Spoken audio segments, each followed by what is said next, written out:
تخيل، مرة اخترعت كريم للشعر، أعظم كريم للشعر ظهر لحد دلوقتي. تفتكر حد اشتراه؟ أبدا.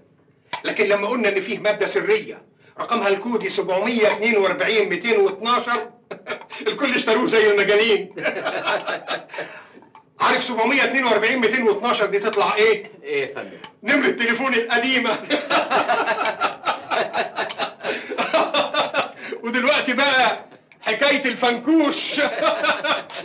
الأغبياء اشتروا حاجة ملهاش وجود. كلامك كله حكم يا دكتور ايوب. يا سلام بقى لو تقدر تخترع لنا الفنكوش ده. اهو ده اللي مش ممكن ابدا.